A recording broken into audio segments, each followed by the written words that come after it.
broadcasting. We're like 10,000 people on this right now. Hello, everybody. 3. No, Still there's just 0 us. attendees. No one's in yet. Oh, there's one One. person. One. All right, we got one. One person. Oh, Deborah. Debbie. Deborah's in. Oh, here we go.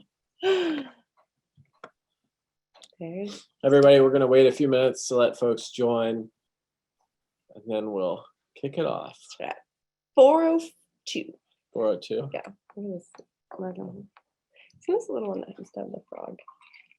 I'm not sure. No longer does.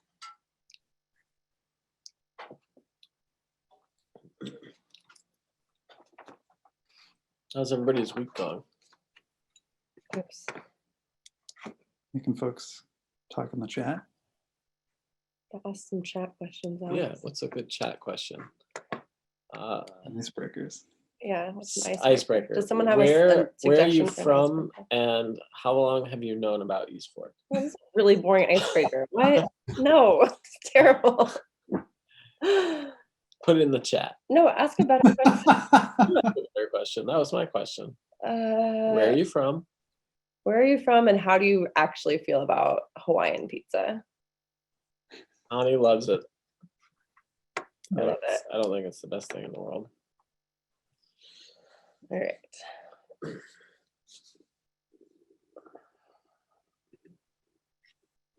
Is Hawaiian pizza just pineapple? And ham. Oh, yeah. Yeah. Yeah. Yeah.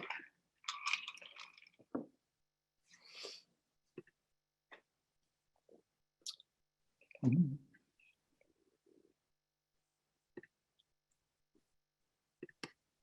All right, another minute. Let's see. Jenny. Love Ooh. I could go for a turmeric ginger shot. We're having margaritas instead. I actually have a margarita, a stale coffee, and raspberry lime polar seltzer. Oh. Mm. Future frat bros. Past frat bros. So Connie and I are in Massachusetts. We're visiting my family who we haven't seen in 6 or 8 months, something like that. And John is in Asheville. And we're going to start this off. We did this a month ago. I can't remember. Last quarter. Okay. It's a quarterly thing.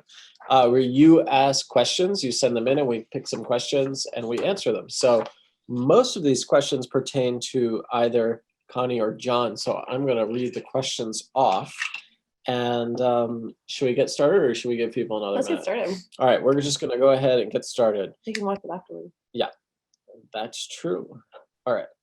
So this first question is for Connie, and it's from Hillary. Does anyone actually ever win a free pot? JK, I think. So it's a real question. Do people win the free pot? Do we send them to them? Yeah. How do people know that that's happening? How do they know that it's being sent? Yes. Okay.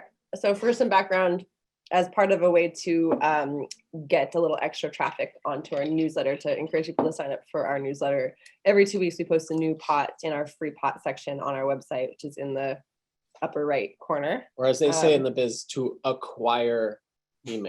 To acquire emails. Yeah. And email acquisition.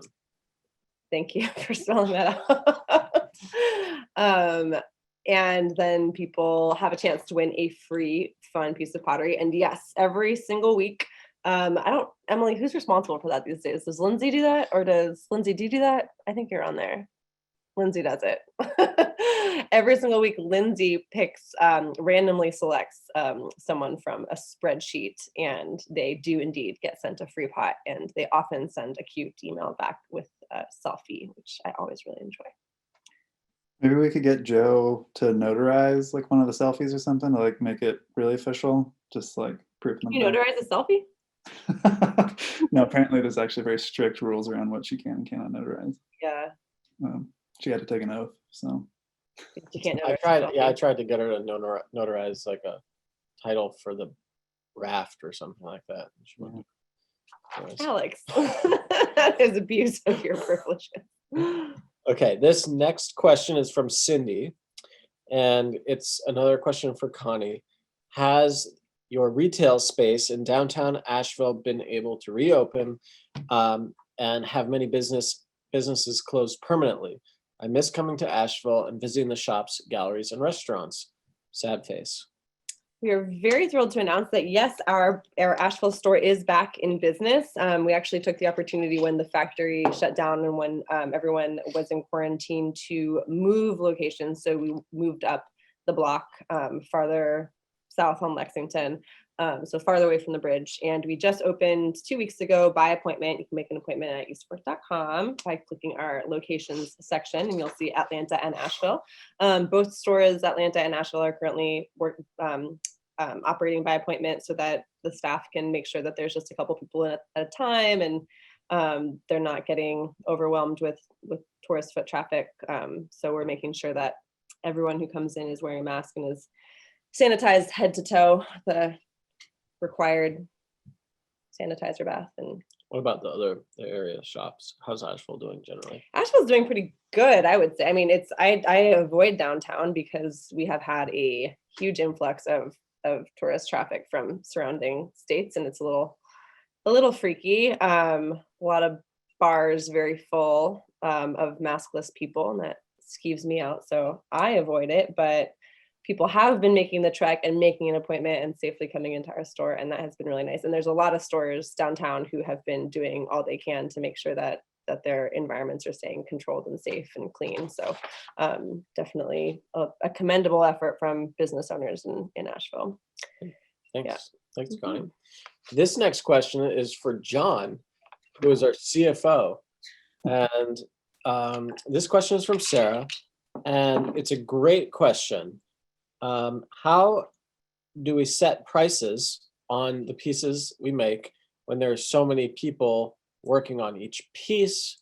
Do you set it by hourly rate plus material cost, or do you have a different metric? This is great. I'd love to know how we do this too. So Yeah, that's in some ways one of like the key functions of the work I do, is like keeping track of costs. And I think all of our thinking on it has evolved and kind of leveled up over the years. And in fact, I was on a meeting this morning where we were talking about this very thing in relation to a subset of the pots that we make. So, I mean, basically without getting like too accounting nerdy on it, I kind of look at pricing as having like two big inputs. There's the you want to know how much it costs to make the thing as a way to inform where the price obviously shouldn't be below that cost. But then you also have to have some sense of, for lack of a better term, like a fair market price for the thing. Basically, what the market would, how do customers value the thing that we're making? And so the cost accounting is not going to tell us about that second piece, but what we can do with the cost accounting is to try our best to actually figure out what it costs us to make a specific pot. And as you point out, there's like some inherent level of abstraction there. Like we have over 3 dozen folks who are all involved in the direct manufacture of a pot. Everyone's doing different things.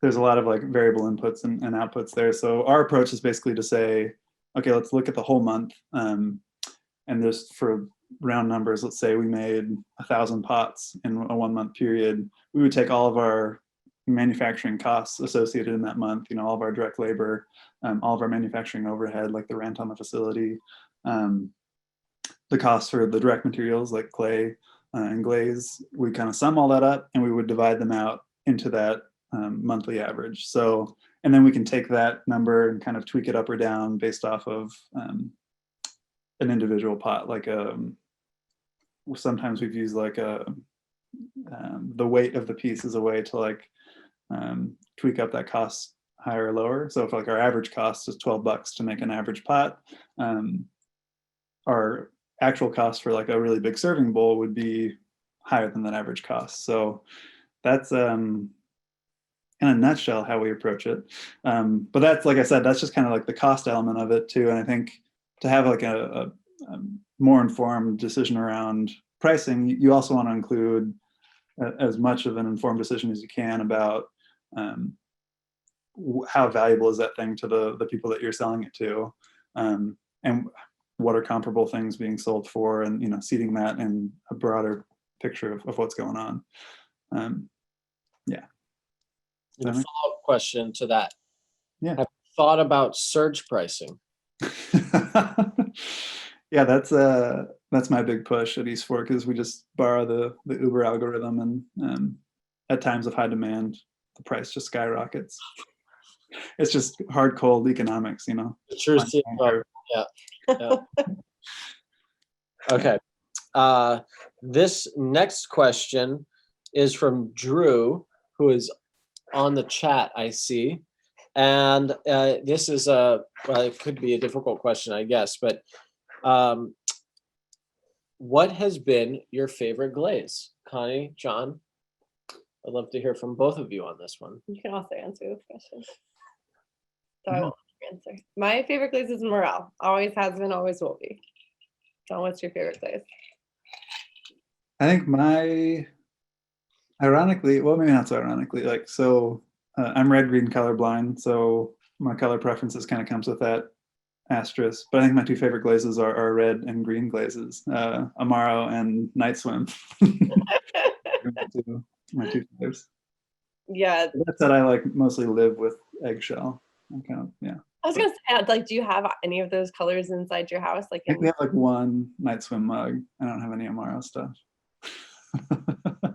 John is truly a minimalist. He has like one mug and one onion at his house at any given time. Yeah, most of the pots in the household are. Yeah. Back when we used to work at Madison County, and I didn't know that John was red-green colorblind, and he was always offering his opinion on glazes, and I was like bit my tongue for a long time until one day he was looking at this like glaze that really truly looked like poop. And he was like, that's really nice. And then he was, I guess I should tell you that I am red green colorblind. Well, I've also, so a couple things. It's pretty common, so we could maybe consider making a line for red green colorblind folks. And then B, great ad campaign plug. Everyone, people probably seen the like viral videos of the colorblind glasses where like someone buys red green colorblind glasses for their grandpa and he like sees color for the first time and starts crying. Yeah. We could do that with these fork pots. That would be really cool. Yeah. So I'm curious about those glasses. Yeah. Okay, we've got a question up here from Jenny in the chat. Doing research on a company who is making strides on leadership diversity during pandemic and using EF. I've gotten a lot of info from website last Zoom, but regarding 217 diversity consultant, what brought you to that decision? So I'm guessing that is the decision to work with Desiree in 2017. I don't really know. Yes. We started working with Desiree. No, well, I think on our equity page it says that we had not a consultant. 2000. It was with Marisol. Oh, with Marisol. Yeah.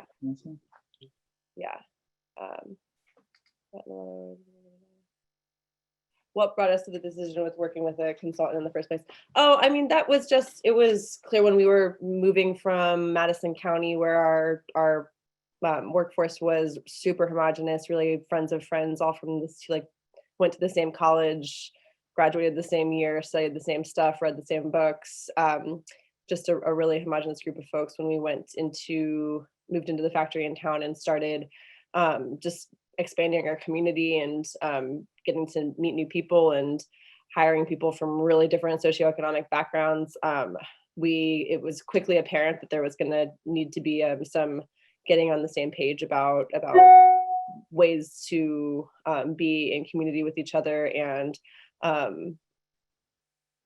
just the ability, skills that the whole staff needed to gain in order to be able to meet each other at work with respect and with an understanding, a really clear understanding of systemic oppression. And so we called up Marisol Jimenez, who my friend Bianca had put me in contact with, who does diversity, equity, inclusion, and liberation trainings here in Asheville, and just brought her in to give I think it was a half day training on kind of getting the staff on the same page about being honest about why certain demographics have been, why and how institutional racism exists, and how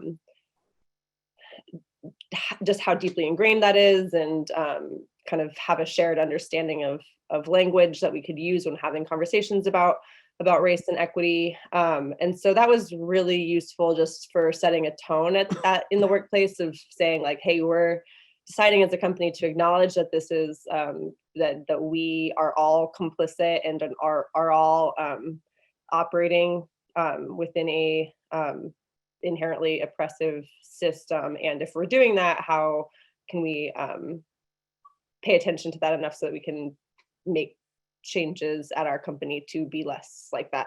And I think more than anything, it just acknowledged to folks at East Fork that this was a conversation that we were not only willing to have, but encouraging people to participate in. And it opened the door for so many conversations to follow. Yeah, just offering one DEI workshop is not any reason to pat yourself on the back. And there's, the work is long and messy, and you have to build sort of a practice around it as an organization. And we're still learning and in that process, but yeah, certainly the work is not done after offering one workshop, but I have seen this year in June and July, there were so many businesses who were starting to get really excited about reaching out to consultants and offering workshops, and started having that conversation internally. But I've seen a lot of fall off in the last couple of months, and haven't really seen a lot of people going ahead and acting on it or continuing that work. And so if anyone is out there and wants to help with this work, just holding your own companies and the companies that you work for accountable to continue that conversation, even though it's not trending quite as much as it was 2 months ago. Thank you. Great question. Just read off of this. I am. Don't tell me how to do it in my interviewing. Here's a question from Maureen. This one is again towards Connie, then we'll move back to John. The first question is, how do you choose your glaze colors? But where I think the real meat of this is, what's the thinking behind offering them for such a short period of time? Yeah, so I guess that's twofold. It feels very short, but when you think about it in any other, in the context of clothing or most homeware lines, most companies do have like a seasonal line or a year-round line that they offer all the time, and then have special limited things for different seasons. I mean, certainly in fashion, but also in homewares. Even in furniture. So I've always been kind of confused when people are like, why would you only offer something for a limited time? It's like, that's kind of just like a pretty standard approach to launching collections at any retail company. That said, it does. I can see how people can think that it runs counter to the idea of being able to have something that exists in your life for a really long time.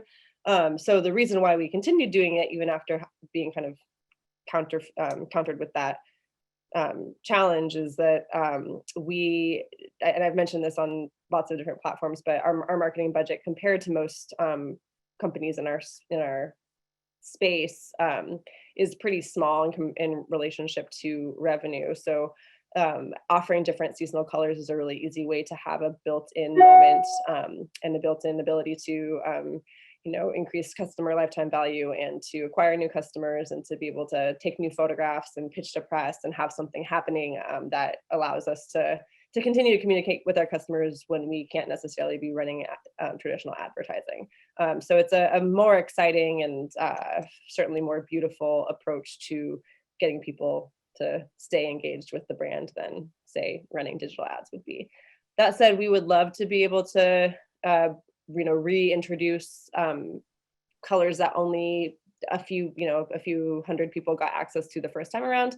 It's just a matter of efficiency, and if we have 15 color buckets open in production line at one time, things get really chaotic. So pushing past 5 or 6 colors at a time really throws a wrench in things. Thanks. Mhm. This next question is from Cheryl Newman, and I'll answer this question. Do you see a place for innovation in your range of functional ceramics other than in the color palette, platters, or does the manufacturing process create limits? The manufacturing process right now creates limits, but in the future it won't. We are still in the process of shifting all of our forms to the making process where they can be made at scale. And so we're still moving a plate from a ram press to a roller tool where the capacity will increase twofold. And that's sort of across the entire range. We're still slowly settling into a sort of medium scale of production. Once we have the pieces that we currently make, once we can make those in enough quantity, we can start to add some other things in. We definitely see rounding out the current offering, not introducing necessarily a new line, but a few more shapes. And then there's some things with glazes that we can really do to set things apart. Like we've been teasing this Chino glaze that we've been working on, some more glazes that are a little bit more challenging to make and produce potentially, and sort of speak to some of our roots a bit more. But for the next 3, 4, 5 years, I can't see personally like releasing a brand new line. But yes, a platter is on the way, a coupe is on the way. We'd love to get into some pouring vessels, more cups, an espresso service. There's a huge amount of room to add to what we're currently making. So that's, but each one of those things takes maybe between 4 and 6 months to tool up. You think longer? A year and a half. It could be longer from easy. inception. It depends. So yeah, it's we're certainly still working on the coupe that we started on 3 years ago. Well, we took a long hiatus from it. So this one for John. This is from Kayla. What small goals did you set for your business when starting out to help build momentum and confirm you were on the right track? Yeah, and looking back to when we first started growing and trying to come up with, going from this place of making pots in this predictable seasonal pattern and just doing kiln openings to actually trying to like grow a business and go through that mental shift. I think kind of from the get-go, we adopted and have stuck to a pretty rigid system of kind of like goal setting and budgeting that has served us pretty well. It's nothing fancier than coming up with production goals that we think we can hit in the coming period, whether we're looking at a year or a month. Then obviously the revenue goals that kind of flow from that production goal, and then coming up with concrete budgets for all the different like business activities that support those two things. And I get a big kick out of both setting those things and like measuring our progress towards them and making sure that people within the company are tuned into that, and we've all got a good sense of where we stand in relation to those goals, and then changing them when we need to. But yeah, every now and then I'll like go back. We have some of our really old first financial plans and business plans and stuff like that, and it served us pretty well. Like we kind of stuck to what we said we were going to do, just using those kind of like month by month planning processes. So yeah, setting goals and budgets works for us. John is modest about his ability to set a budget. He's very good at it. Yeah, we get really close sometimes. Here's one again, sort of for the group. This is from Eric Anthony. And this question is, how close is East Fork to your initial vision of the company? And what have been the biggest sacrifices?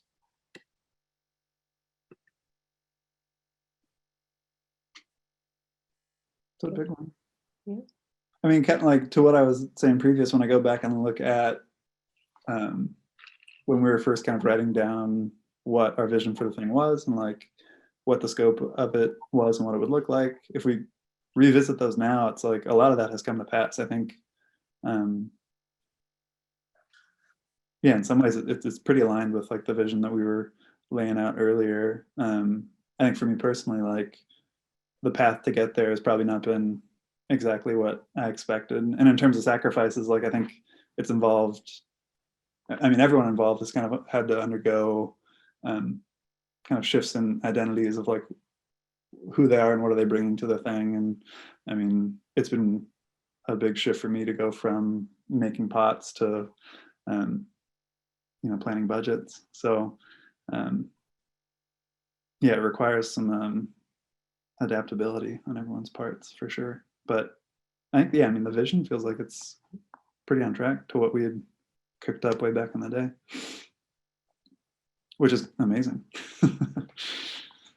Yeah, there's different facets to that. And I think we imagine different things at the business at certain times. And I think we've stuck pretty close to all of those imaginings and then grown through some of them. Like us, there was a series of letters that we exchanged back and forth really early on that had a vision for basically creating this new line. This was when John was coming out to work with us. And it was for creating a line of pots that were sold in greater quantity, maybe fired in a gas kiln.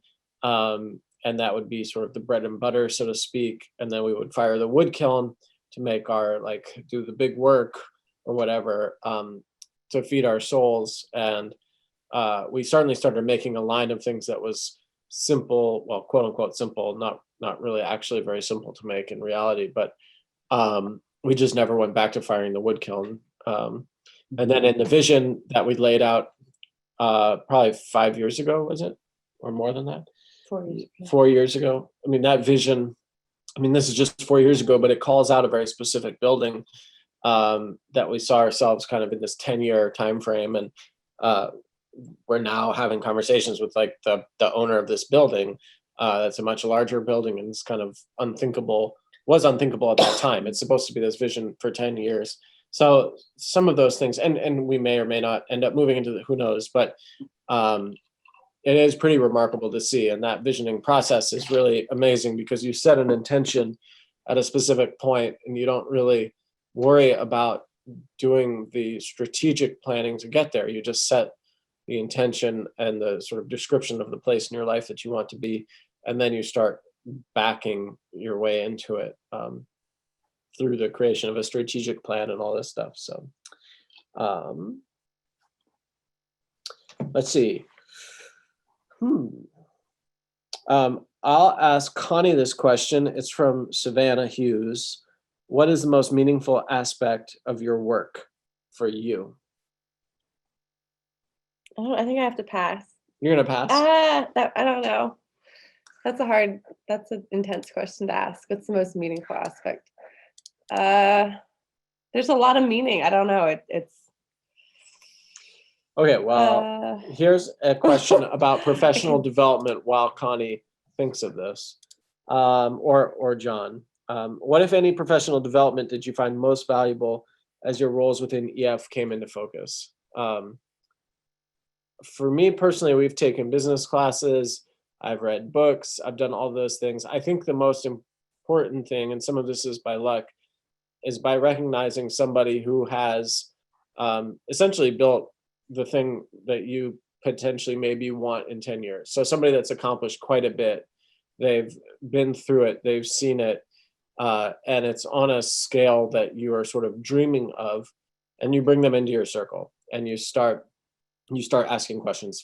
In our case, a lot of these folks have been in our investor circle, and we got super lucky that people who had a lot of experience saw what we were doing, were was interested in it and wanted to be part of that. But that's the best professional development that I think in the end, that's been the most meaningful for me, personally. How about you? Yeah. Go ahead. Just kind of seconding that, like, yeah, the experience of finding people who have done or are doing the thing that we want to do, and being amazed that like they're willing to share the experience and like kind of guide that and expand my vision of like what is possible has been really meaningful. Here's a question about small batch we can Well, take. I can go back to the meaningful. Oh, what's you're ready for Yeah, the I'm meaningful? ready. I'm ready. Now she's ready. I had to think on it. Okay. I think for me, just the especially in the position that I've kind of put myself in, and now I'm kind of trying to step back from as the public face of the company, with 100,000 plus people, kind of listening to words I say and things I write. I've opened myself up so much, like to getting feedback, and people take that and they really run with it, especially when they are in their times of stress. And so for the last several years, I've just been kind of completely inundated constantly with people's opinions about me and my kids and my parenting and my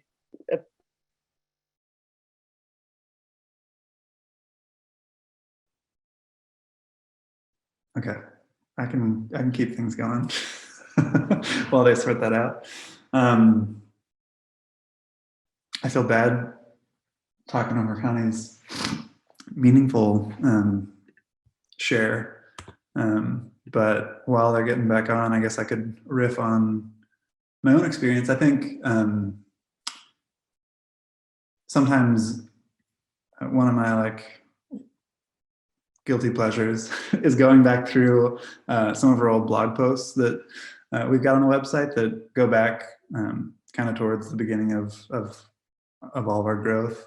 And there's one of them on there from the time that we actually kind of transitioned to the factory where we're at now, and us reflecting on like that kind of big change moment.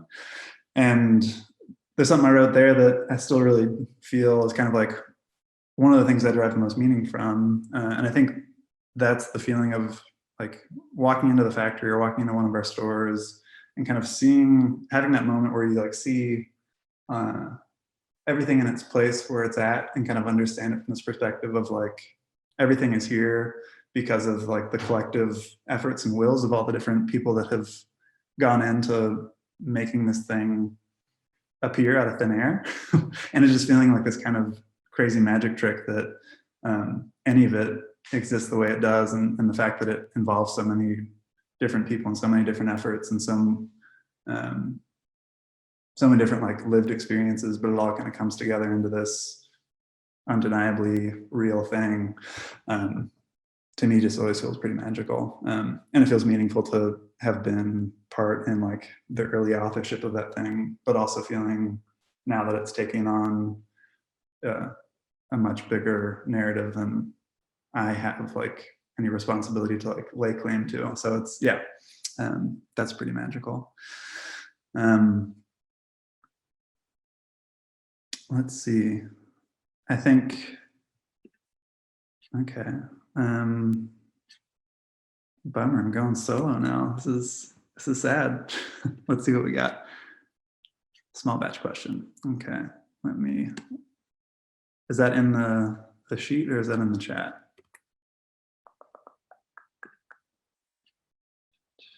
All right. Small batch items, okay. Yeah, the small batch studio, it's sort of a evolving concept for us, and we've had a lot of meetings recently actually to like try to redefine what we're expecting of it, and just reassessing our vision for it long term. Because, I mean, most fundamentally, we like all the pots that we make come from this place of not only being wheel thrown, but being kind of thrown within this very particular tradition that Alex and I studied under. There's sort of a lot of, I think, valuable concepts wrapped up in that. And like the pots that we make now, their design springs from those origins. You know, like they reflect the fact that we threw those pots on the wheel for years and years prior to putting them on the machines. So that said, and so when we started the small batch studio, one of our thoughts was that, oh, we could continue that sort of prototyping and design process using the wheel as sort of this a theater where you could kind of like play with ideas in real time, as opposed to like what Alex was saying earlier. It can take us half a year to tool up a pot to be made on the machines that we use. And I mean, to be honest, that's become less of a focus currently, and we've been leaning more into like the fact that the small batch studio allows us this place where we can make small runs of pots that are kind of unconstrained by those technical requirements of machine formed work, and just allow us to do kind of creative, fun, one-off runs that can be a moment of novelty and play in the face of the technical requirements around like a big run of plates off of a machine. So, and to your point about seeing stuff on eBay that says it's wheel thrown, I agree. I mean, there's certainly pots out there that might be wheel thrown from previous to our move into the factory, but it would take a discerning eye to distinguish that. Which, if you got questions, send me a picture at John at East Fork, and then we could probably identify that. But yeah. Sorry, everybody. Like wheel thrown pots are like necessarily superior to the machine made pots or anything like that. So in some ways, like the plates that we're making on the Ram press now are like the platonic ideal compared to the like plates that we were throwing by hand that were always like not quite perfect, but they're arguably nice in other ways. So, but the whole wheel thrown thing can be kind of overblown, or yeah. I like my machine made ones better. I like the SBCs that we had, but I like the on the press better. Sorry about that, everybody. I kicked the cord to our computer and everything turned off. And it turned on very, very slowly. And then we were fighting. Yeah. So, but we're back. We're back with a few more questions. What time is it? We have plenty of time. Plenty of time. Okay. Yeah. Let's see here. Here's a question from Michael. Do we have any plans to be employee owned? I know Fireclay Tile is, who you support, just went that route. So yeah, Fireclay Tile, I don't know, I can't remember the details, but they are something like 30% employee owned, maybe more. Heath is also employee owned, a lot of, or partially employee owned, and a lot of great companies are. And John, do you want to talk about employee ownership and what our thoughts are on it? And yeah, that's so from the get-go, I think that's been a conversation that the three of us have been having, and an aspiration. Like we, in the spirit of using our business as a tool for positive change and social good in our community, like the extent to which we can use East Fork as a place that provides for the kind of financial stability and future like financial wealth of our employees. That's a really meaningful aspect of that work. So, and in particular, if we can like figure out an employee ownership model that works, that could be a really effective way to do that. And so thus far, the big hurdle we've come up against is sort of the boring, bureaucratic, technical, legal, tax implications of implementing the most common format, the ESOP, the employee stock ownership something. It's embarrassing, I don't know what that acronym stands for, but and in particular, a lot of those employee-owned mechanisms being geared toward companies that are in a slightly more mature stage than we're at. And they're not really well suited to early stage kind of high growth situations where you don't have a lot of positive cash flows from operations. But that said, we're kind of building into our longer plan. Like when we get to a point of sustainable profitability, that being a really nice opportunity to introduce some sort of employee ownership into the mix. As with everything that I'm learning about, it comes with all sorts of added complications and expenses, and want to do that thoughtfully, because you can do it in a way that doesn't actually benefit the employee and just puts an added drain on the company. So trying to figure all that out. Yeah. But in the short term, like there's easier ways that you could maybe accomplish similar things, like profit sharing through payroll, and there's other lower lift mechanisms that we've looked to as more of like a short term way to get to that. Being a employee who owns a part of not a company that's not profitable is not a financially sound thing for us to impose on our employees at this moment. Yeah. Well, most of those companies that are quote unquote like issuing stock options are also not profitable, like at Uber and stuff. But well, I'm talking about Fireclay, not Uber. Right. We're not Uber. Right. Yes. Mm-hmm. Also true.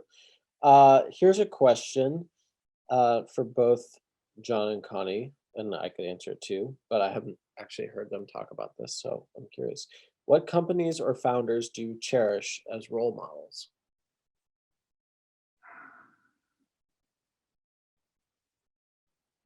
Yeah, it's a tough one. I feel like in some ways that's, I'm not going to say like, I think I could do a better job of like plugging into the scene, deriving, or just being aware of role model companies like that. I think I can get pretty wrapped up in just trying to focus on what we're doing and keeping my head down on like where our budgets stand, and don't have time to actually like look farther afield to identify those things. But when I do connect with folks who are doing similar things, like chatting with Eric at Fireclay, or just connecting with people who are doing similar stuff, and having that feeling of like, oh my God, yeah, there's other people out there who like are having these problems and we're not all alone. That always feels great. So I need to do a better job of that. I don't really have a good role model company that I'm plugged into. Do not have role model companies, like not something that has been, I think just because I don't, the time that like just being a parent with 2 kids and being busy with our business, I like trying to find time to like read or do something that's like makes me be a better person or a better leader. The last thing that I'm like naturally inclined to do is pick up a book about business or read about other people's businesses, and like regardless of whether or not I know kind of logically that it could be helpful for me to pay attention to what other companies are doing. It's just not like how I naturally, it's not what I want to be doing, so I don't do it. But I think that there's like plenty of business lessons to be learned from people who are not founders of companies. So I think that like my role models come from just from very different sectors. Alex is the one that keeps us in touch with what other companies are doing. So I feel like we just rely on you to be doing that, and we do other things. You can answer this question though. Yeah, I go through phases of kind of minor obsession with the company, and I'll read a book or two about them, and then move on and keep little bits of this and that. I've been interested in a guy named Bob Chapman, who's the CEO of Barry Waymiller, which is a kind of, I don't think a lot of people really know them. They're primarily a B2B company. And he has a book called Everybody Matters, which I think is fantastic. I think it's cliched, but I think Patagonia is an amazing company, has done an amazing stuff over the years. Somebody who works for us gave me a catalog that was one of their first climbing catalogs back when it was Chouinard Equipment Company. So that was really sweet to see this kind of relic from the very early days of this company that I look up to in that way. Yeah. Let's see. We've got a few more here. Um, this one, let's see, what do we want to answer? This is a tough question sometimes. But what is your favorite thing about working together? This is for everybody to answer. It's from Carrie. Oh. Did y'all freeze again? What happened? No, are we frozen? We're still here. We're here. Yeah. It is very silent. Hmm.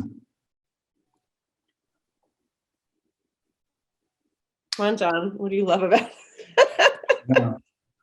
I mean, what springs to mind for me, it's not unrelated to like, I think y'all were maybe frozen on this when I was talking about like, what's the meaningful part of work. I think with y'all in particular, the feeling of like, I don't know, there's just like something potent to sharing this very particular experience with two other folks that like, in some ways I feel like there are very few other people on earth who kind of understand this part of my life, like the way that the two of y'all do. And having that connection, and then also having kind of the trust with people to do a thing together of this scale, like feels, I mean, it's like a very unique connection you don't have with people normally. So I think that's, yeah, I feel pretty lucky in that regard. I think it's pretty rare and wild that that I think the three of us all would agree that we all pull equal weight and contribute equal value to our company. And even when we're all able to see each other's shortfalls and places where we could be doing a lot better, we give each other the space to figure it out eventually, or else like find someone who can do the things that we can't do. And there isn't a lot of fear that one of us is going to truly fuck something up. So that feels good. Mm-hmm. Yeah, it's interesting. It's changed a huge amount from the very beginning, which is when I think you're starting a venture and you're all sort of fuzzy-eyed and wistful and dreamy and pretty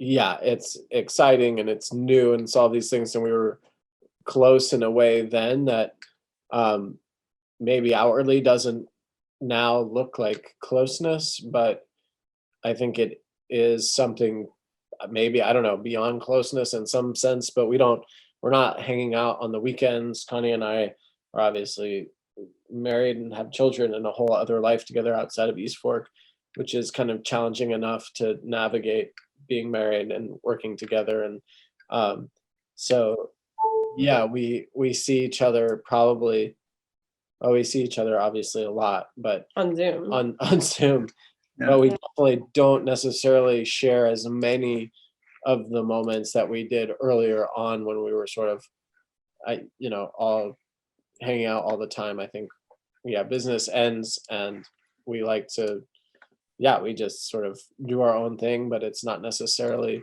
I don't view that as a bad thing, or it doesn't mean that our business partnership and our sort of deeper relationship at the heart of that is, it's just evolved and changed. So to be able to go through that transition to managing something of the sort of complexity and scope that East Fork is right now and still preserve that trust, like underlying deep trust, I think is pretty remarkable.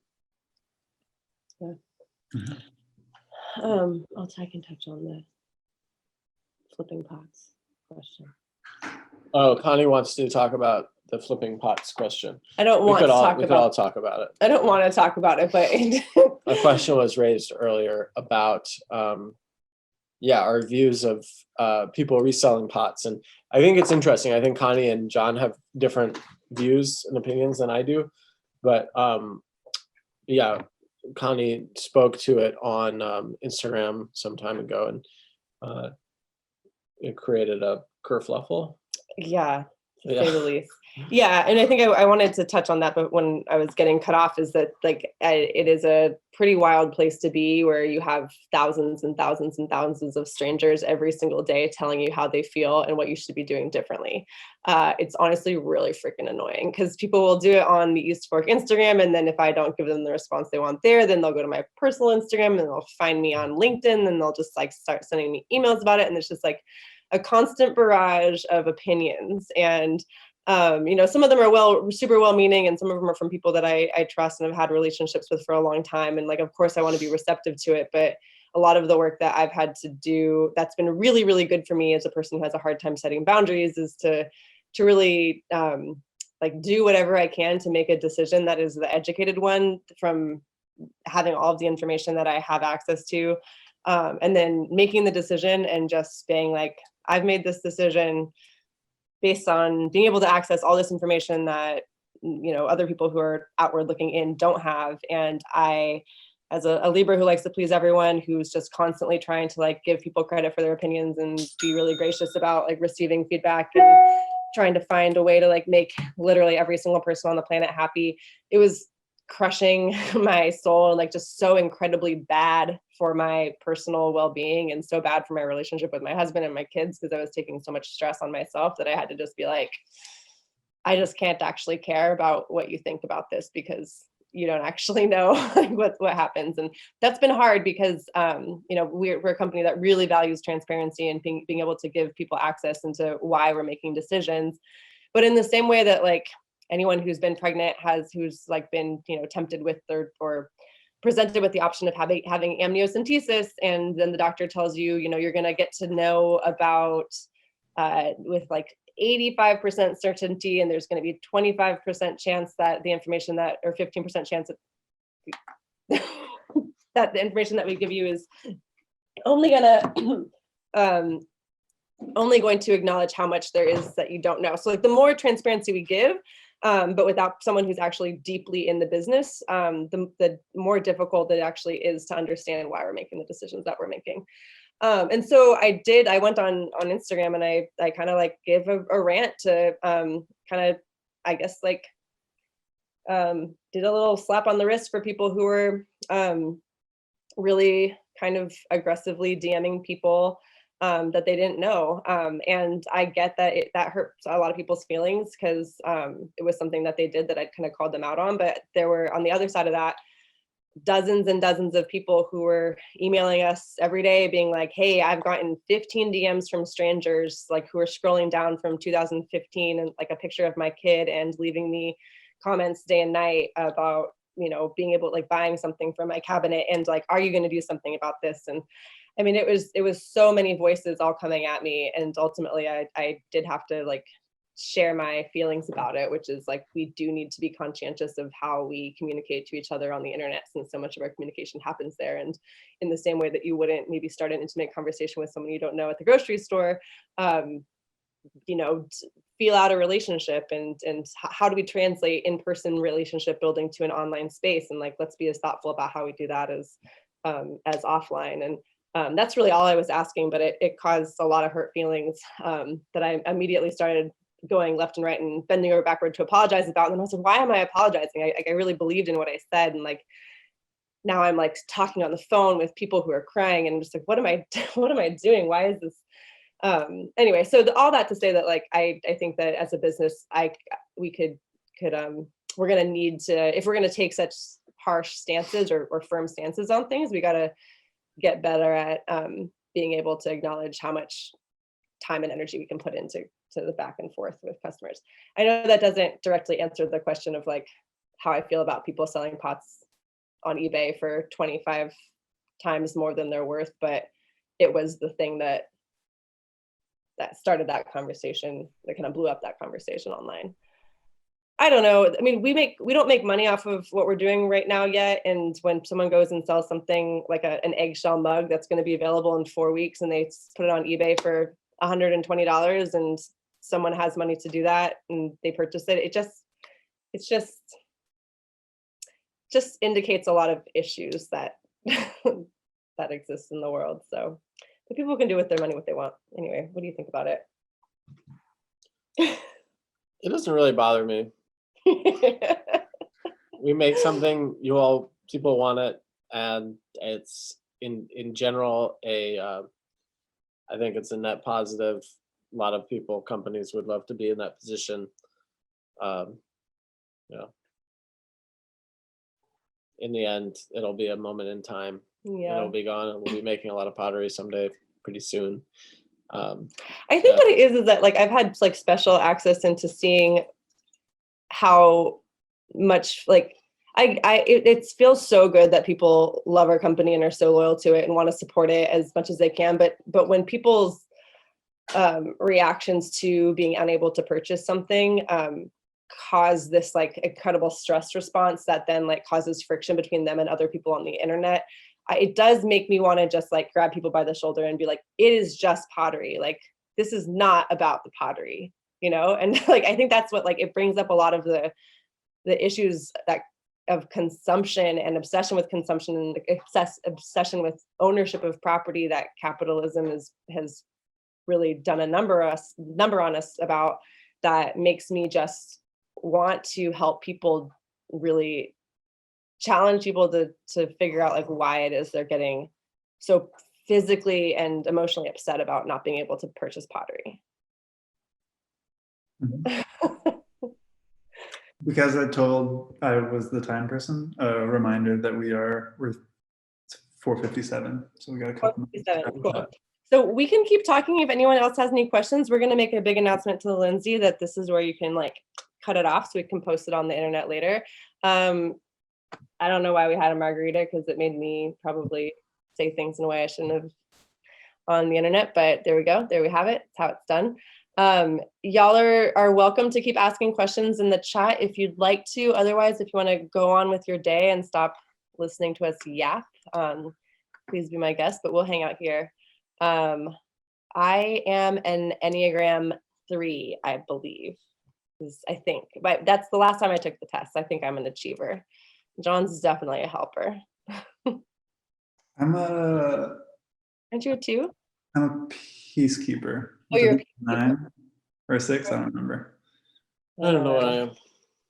I don't know. What does John think about the pot flipping? Oh, maybe more in line with what Alex was saying. Like, I think, but I also see what Connie's pointing out and agree with like the problematic nature of it. But on some level, it's like we made a thing and put it out into the world, and once we put it out in the world, it's no longer in our control. The fact that there's so much enthusiasm around the thing, that secondary market exists, it feels like a net positive, even though it's problematic. And hopefully it's like a moment in time that when we kind of get over the scarcity production constraint, that's going to change the dynamic a bit. But I think it's just that the scarcity mindset, just because so many people I get accused a lot of like using scarcity marketing tactics, and like that's like a real big trigger for me, where I'm just like, how dare you accuse me of like not having enough pot? Like, of course I want to be able to sell more pottery. Like, the last thing that I'm like actively trying to do is like artificially restrain our ability to sell pots. And so when people are like, you are doing this by your scarcity marketing tactics, and I'm like, no, like you're doing this by participating in that secondary market. It's really not like the charging too much on eBay is not as much of an issue for me as the way in which those conversations were happening on Instagram, and like the intensity with which people were like tracking down people's like purchase things that weren't being offered for sale. Totally. Yeah. And definitely like agreed that it's, I think, a very interesting study in human psychology. And like, I've got my old college roommate texting me about whether or not like the single ring dinner plate or the double foot ring dinner plate is going to be more collectible. And it's like, you don't actually care about foot rings. You're just like trying to collect Pokemon and catching them all or something, you know, like you're just scratching some weird psychological itch. Yeah. Yeah, it like reminds me of like back in the day when we were like selling to pottery collectors who like were purchasing our pots and then cataloging them and putting them into a basement. Mhm. Yeah. Yeah, the idea of consuming and hoarding and Yeah. using objects to inform our identity narrative. Complicated. Yeah. It's complicated. Well, next year we should be making 3 to 4 times as many pots as we are about this time. So we'll see if people are still having trouble. Yeah, speaking getting of their revealing hands the on them. results from the Glaze poll for retired glazes, I would not suggest spending 10 times retail value on pots in Taro or Harvest Moon because you will be able to get them for much cheaper next year. Wink, wink, Brittany. I can't wink. It's embarrassing. I want to. Did you spill the beans? Yeah, I spilled the beans. Oh boy. Special access to information. All right. Well, thanks, y'all. If there's any other questions, throw them into the question box, the chat. Otherwise, we'll leave you to. Yeah. I am honestly amazed that there are 28 people who are still listening to us ramble. I feel every time we do one of these things, I'm like, who are we? I feel bad that I'm not sharing more groundbreaking information. Are there other business owners or business owners on this chat right now? Are people, why did you come to this? Yeah, let's spin the questioning around. Yeah. Why are you What are here? you here for? You want just kidding. We invited you. Can you talk about a potential black glaze? Yeah, it's gonna be amazing with panna cotta and amaro and morel. That's true. It looks That really black good. glaze, it's gonna be. We're not selling the black glaze though. The black glaze is has not passed round 3 testing. It is extremely susceptible to Kutchler marking, and it's not coming up next year. Sorry. Let me get over. Yeah, but it does look really nice. One day. Someone one time was like giving us grief because we had to remove a glaze because we had a material change and it changed the way that the glaze was firing, and they were like, I don't understand why your processes change all the time and this and that, and like this just doesn't make any sense. Like my husband was a potter and it's really all just science. And I just loved that line. All just science. Science and black magic. Science is really complicated. Moved back to Asheville 10 years. Back to Asheville from 10 years. Oh, nice. Welcome back to Asheville.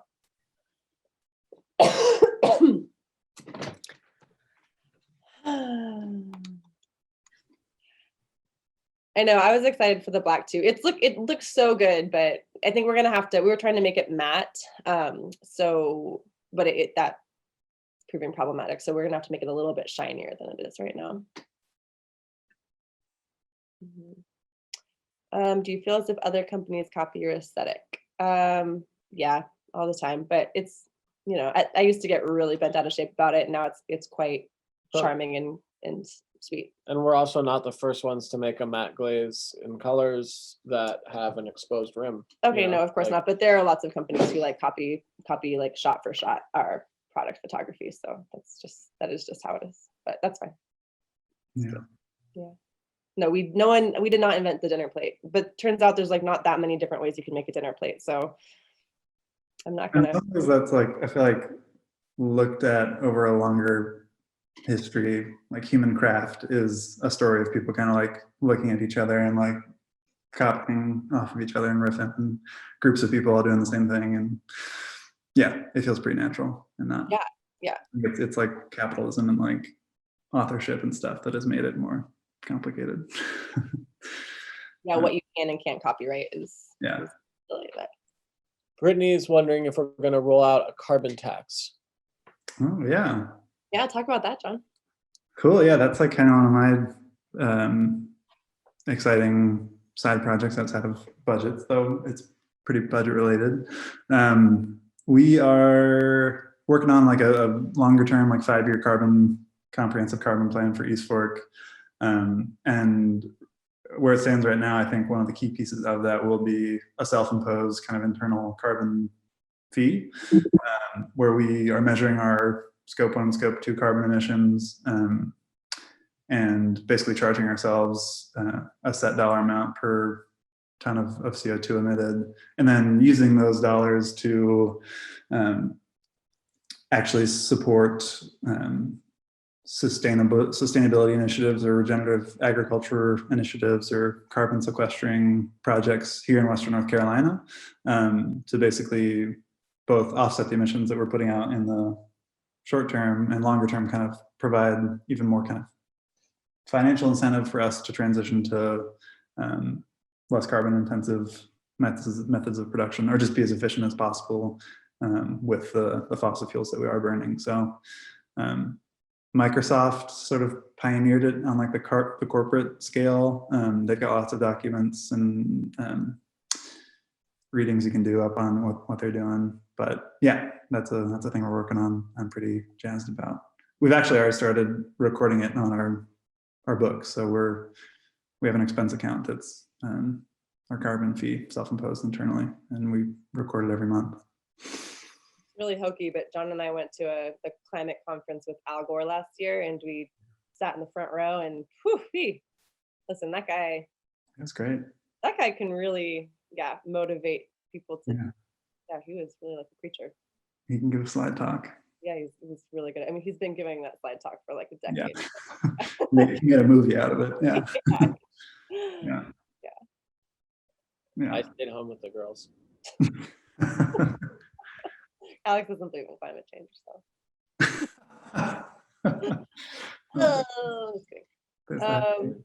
Alex and John don't get on the wheel anymore. I've been trying to convince them, and they finally put their foot down. They're like, it's all or nothing. If we're gonna be potters, we're gonna be potters. And if we're gonna be business people, we're gonna be business people. But it's hard to do. Yeah. John was like, no, unless my setup is perfect, it's not gonna happen. I did rent some studio space from a friend, but I've done nothing with it. It's just sitting empty. Mm-hmm. It's sad.